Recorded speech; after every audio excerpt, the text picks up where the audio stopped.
Uma boa noite a você que tem nos acompanhado através das reflexões que temos postado nas redes sociais de nossa igreja. Nós agradecemos a Deus a sua vida e o nosso pedido e oração é que Deus continue te abençoando, Deus continue te conduzindo, falando ao seu coração, te mantendo com saúde, bem como abençoando juntamente com você toda a sua família.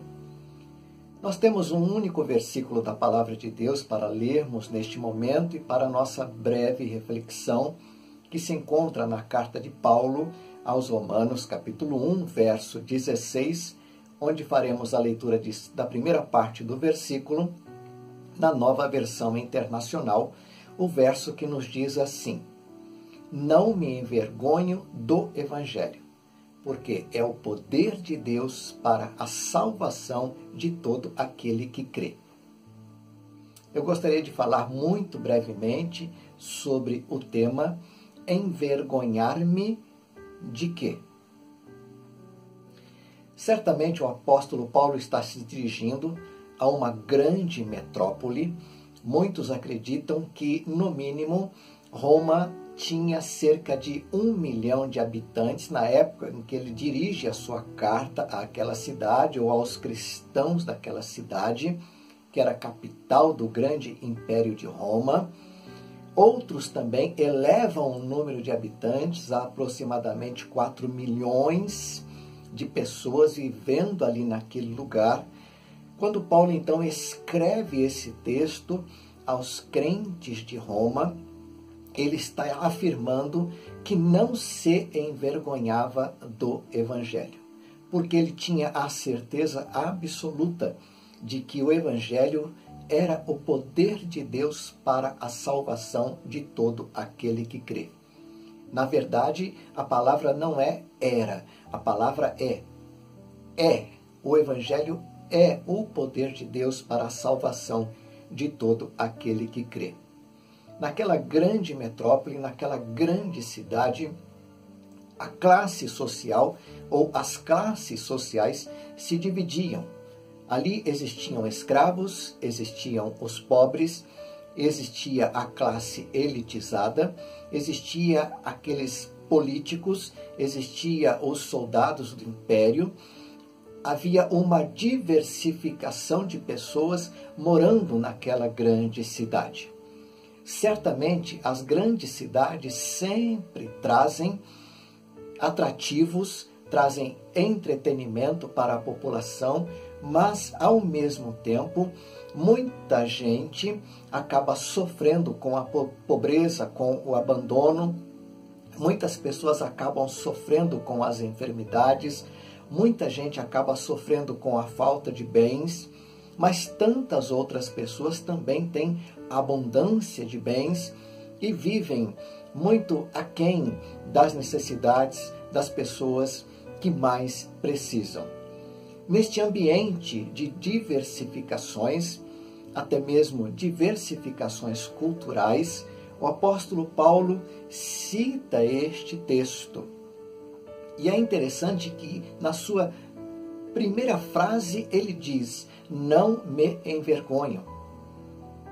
É claro que nós também estamos inseridos em uma grande capital, aqui digo São Paulo, onde milhões de pessoas residem, onde também existem muitas classes sociais, onde há diversificação cultural, onde nós estamos sendo expostos dia após dia a ideias, filosofias, a religiões, onde propostas nos são feitas para adquirirmos conhecimentos, para que a nossa cultura de conhecimento aumente conforme nós podemos ou pudermos experimentá-las. Então, a nós também o apóstolo Paulo se dirige, dizendo: não me envergonho do Evangelho. Envergonhar-me de quê? Uma vez que o Evangelho é o poder de Deus para a salvação de todo o que crê, envergonhar-me de quê? Envergonhar-me para quê? Este Evangelho que alcançou a minha vida, este evangelho que alcança milhares de pessoas todos os dias, este evangelho que propõe nova vida em Cristo, este evangelho que propõe perdão para os pecados, este evangelho que propõe salvação, este evangelho que transforma, que traz nova vida. E o próprio apóstolo Paulo, dizendo em 2 Coríntios capítulo 5, 17, nos diz: e assim, se alguém está em Cristo, nova criatura é, as coisas antigas se passaram, eis que tudo se fez novo. Uma vez que é assim, envergonhar-me de quê? Envergonhar-me para quê? Certamente, o apóstolo Paulo estava se dirigindo à igreja de Roma, aos irmãos que ali habitavam. Certamente também entre os irmãos haviam classes sociais distintas, havia os pobres e também havia os ricos, havia aqueles que estavam chegando para o Evangelho, e em uma diversificação cultural e social, o apóstolo Paulo diz: não me envergonho do Evangelho. Era como que se ele estivesse propondo àqueles irmãos de Roma: comigo não se envergonhem. Continuem a luta, continuem a caminhada de vocês, a caminhada que deu início à fé de vocês em Cristo Jesus, onde vocês creram em Jesus Cristo como Senhor e Salvador. E nessa fé, nessa caminhada, prossigam afirmando que não existe vergonha alguma em seguir a Jesus Cristo. Não existe vergonha alguma em se sentir necessitado de Cristo Jesus. Aliás, o Evangelho propõe realmente isso para mim e para você. O Evangelho propõe busca ao perdido. O Evangelho propõe cura ao doente. O Evangelho propõe libertação aos cativos. O Evangelho propõe abertura dos olhos aos cegos. O Evangelho propõe nova vida. O Evangelho propõe esperança. Tanto em uma cidade grande com muitos habitantes, quanto em uma cidade pequena com poucos habitantes, tanto num pequeno ambiente familiar, ou até mesmo na solidão da vida, o que o Evangelho propõe para mim e para você é esperança, é vida de verdade. O Senhor Jesus disse certa feita: o ladrão vem somente para matar, roubar e destruir. Eu vim para que vocês tenham vida e a tenham com abundância. Esta vida, abundância proposta por Jesus e que ele disse que veio nos trazer, é uma vida com muita qualidade, é uma vida com muita satisfação, é uma vida até mesmo prazerosa na presença de Deus. É uma vida em que podemos dizer: não nos falta nada em relação ao amor, à paz, à piedade, à dignidade, à fé, à consciência de que nós estamos servindo e seguindo a um Deus Salvador, Jesus Cristo, que nos propõe uma caminhada nova a cada dia e que enche o nosso coração com paz e que diz ao nosso coração e à nossa mente: vá em paz, você está perdoado. Nunca será tão fácil dizer, mesmo nesta cultura de aceitação que nós vivemos hoje, não me envergonho do Evangelho. Porque a proposta que se faz hoje é que nós não sintamos vergonha de nada que tem sido proposto a nós. Mas quando se fala de Evangelho, se fala sobre um Deus único, Salvador de todos os homens, Jesus Cristo, o justo, aquele que padeceu na cruz, aquele que foi entregue por nós para morrer em nosso lugar e perdoar os nossos pecados. É muito interessante o que Isaías, o profeta, diz, que Jesus Cristo foi esmagado pelos nossos pecados. Isaías também diz que o castigo que nos traz a paz estava sobre ele, isto é, estava sobre Jesus, e que pelas suas pisaduras nós fomos sarados. Isto é, o nosso coração estava doente, o nosso coração estava adoecido, adoecido pelo pecado, pela prisão do pecado em que nós estávamos carregando e levando a nossa existência. Mas quando Jesus Cristo veio, ele livrou-nos da cadeia do pecado. Sim, todos aqueles que buscam a Cristo, todos aqueles que seguem a Jesus Cristo, devem viver em santidade de vida, assim como o próprio Deus nos diz: sede santos, porque eu sou santo. Ou seja, sejam santos em toda a vossa maneira de viver.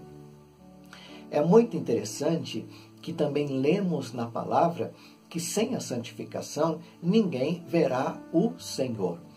Quando nós olhamos para as grandes metrópoles, quando nós olhamos para as grandes multidões, quando as propostas que são feitas a esta grande multidão de pessoas são propostas que nada têm a ver com o Evangelho, e nós estamos inseridos dentro desta grande multidão, nós sabemos que se a proposta for tão somente Jesus, se o Evangelho diz é só Jesus Cristo que salva, se o Evangelho nos diz só Jesus Cristo pode perdoar os nossos pecados, se o Evangelho nos diz é só Jesus Cristo que pode nos dar a vida eterna, se o Evangelho nos diz é só Jesus Cristo que pode infundir esperança, à volta, esta grande multidão diz tantas outras coisas que podem nos levar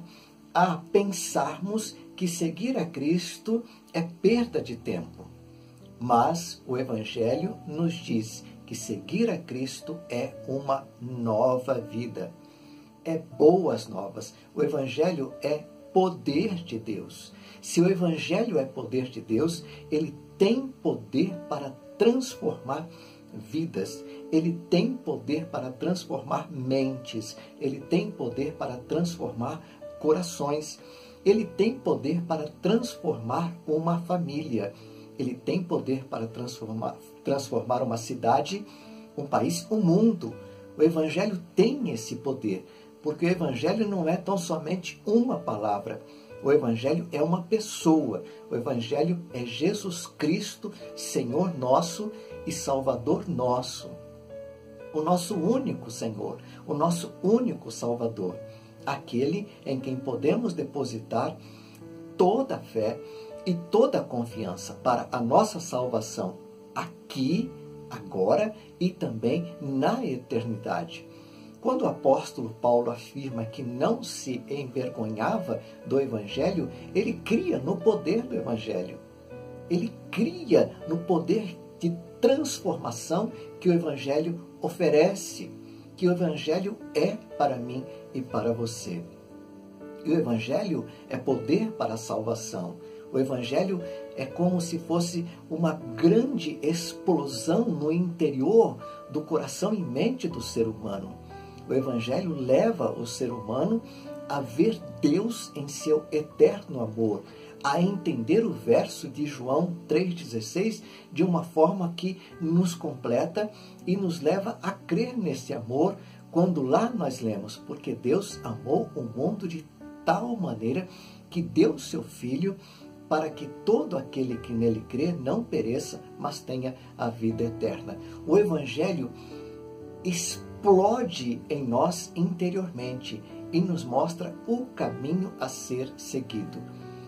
Não precisamos nos envergonhar do Evangelho, muito pelo contrário, precisamos afirmar a nossa fé, dizendo às pessoas que nos cercam, em nosso círculo de amizade, em nosso círculo familiar, lá na universidade, no trabalho, onde quer que estivermos, o Evangelho transformou a minha existência, o Evangelho transformou a minha vida, porque o Evangelho é Jesus Cristo, as boas novas de que o Salvador Jesus morreu por mim para perdoar os meus pecados e para me dar a vida eterna. Não me envergonho do Evangelho, porque eu sei que quando partir desta vida para a eternidade eu estarei para sempre na presença do Senhor, juntamente com aqueles que já partiram, que viveram para Jesus, cujas vidas foram entregues a Ele, cuja fé foi firmada no Salvador Jesus. Existe um hino que nós cantamos e com ele eu encerro a nossa breve reflexão. O hino diz assim: eu perdido, pecador, longe do meu Jesus, já me achava sem vigor a perecer sem luz. Meu estado Cristo viu, dando-me sua mão e salvar-me conseguiu da perdição. E ele termina no coro dizendo: Cristo me amou, Cristo me amou e a si mesmo se entregou, como o próprio apóstolo Paulo nos diz. A mim, o mais vil pecador, a mim, o pior dos pecadores, Jesus Cristo estendeu as suas mãos. Que Deus te abençoe, que Deus te guarde, que Deus te proteja, que Deus continue falando ao seu coração e conduzindo a sua vida. Eu te convido à oração neste momento. Deus de amor, Deus bendito, fica conosco, Deus. Ajuda-nos a jamais nos envergonharmos do Evangelho, porque o Evangelho salvou a nossa vida, salvou a nossa existência e salvou a nossa eternidade. Fica conosco, com os nossos irmãos, com os nossos amigos, que compartilham conosco, Deus, este momento de reflexão. Abençoa suas vidas e os guarde-os, mantendo-os com saúde. Obrigado, nós te louvamos em nome de Jesus. Amém. Deus te abençoe, meu irmão, Deus te abençoe, meu amigo. Nós nos encontraremos novamente no próximo domingo, às 18h30. Acompanhe nossas postagens no YouTube. Fique com Deus. Em nome de Jesus. Amém.